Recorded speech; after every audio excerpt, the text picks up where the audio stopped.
नमस्कार, मैं शुभम शर्मा शुभ 24 से स्वागत करता हूं हमारे आज के बुलेटिन में। आइए अब नजर डालते हैं देश और दुनिया की कुछ तमाम खबरों पर।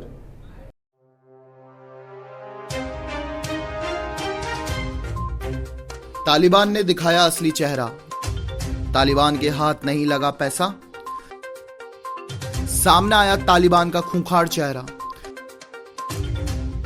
पहली बार दुनिया के सामने आए अशरफ गनी। करजई और अब्दुल्ला मिले तालिबान से।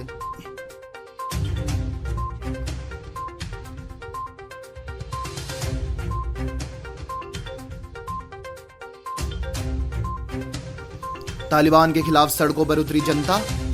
24 घंटों में 530 मरीजों ने गंवाई जान। सुनंदा पुष्कर मौत मामले में बरी हुए शशि थरूर। तालिबान के अफगानिस्तान में डेमोक्रेसी नहीं, कांग्रेस में वंशवाद हावी। और अब जानते हैं खबरें विस्तार से।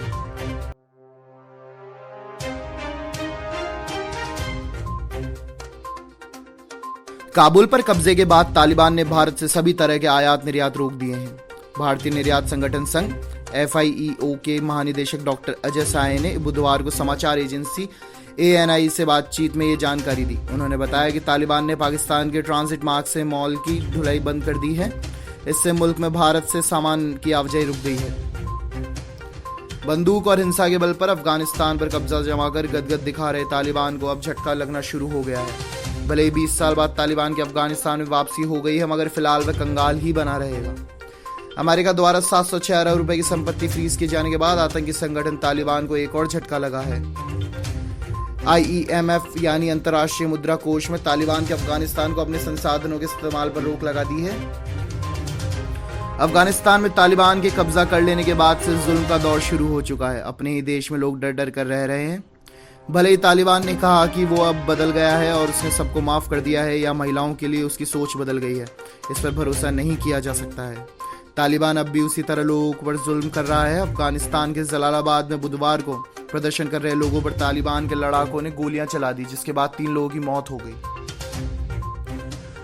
अफगानिस्तान के राष्ट्रपति अशरफ गनी ने बुधवार को UAE से ही अपने देश के लोगों के नाम संदेश जारी किया। अफगानिस्तान को छोड़ने के बाद गनी पहली बार दुनिया के सामने आए और अशरफ गनी ने कहा, मुझे भाग गया कहने वालों को पूरी बात जाननी चाहिए। उन्होंने कहा कि अगर मैं काबुल में रहता तो वहां कत्लेआम शुरू हो जाता। देश को छोड़कर मैंने काबुल की जनता को खूनी जंग से बचाया है। गनी ने आगे कहा कि वे शांति से तालिबान को सत्ता सौंपना चाहते हैं।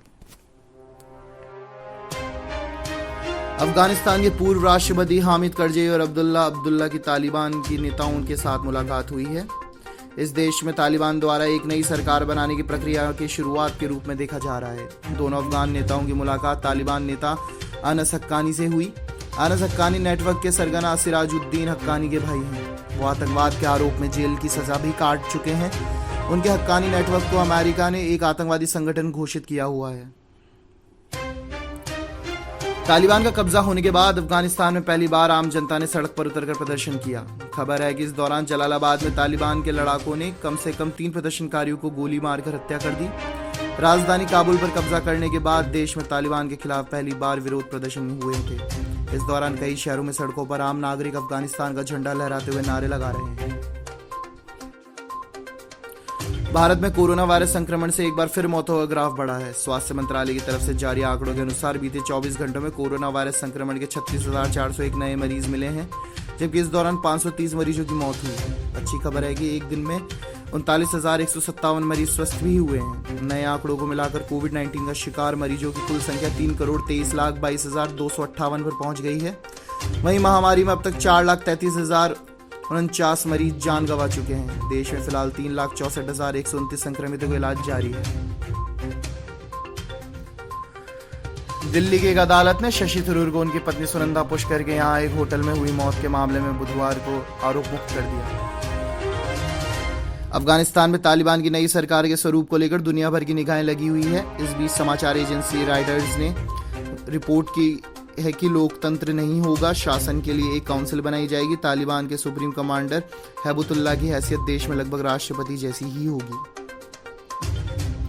लोकसभा और विधानसभा चुनाव की तरह प्रदेश में पंचायत राज चुनाव भी वंशवाद नजर आ रहा है। कांग्रेस में कई विधायक और नेता अपने रिश्तेदारों को पंचायती राज संस्थाओं के चुनाव में उतार रहे हैं। इन नेताओं और विधायकों ने अपने परिवार के लोगों को टिकट दिलवाने में कामयाबी हासिल कर ली है। अब चुनाव जीतने के लिए पूरा जोर लगाया जा रहा है। देश और दुनिया की मुख्य खबरें जानने के लिए जुड़े रहिए शुभ 24 से। आज के बुलेटिन में बस इतना ही। धन्यवाद।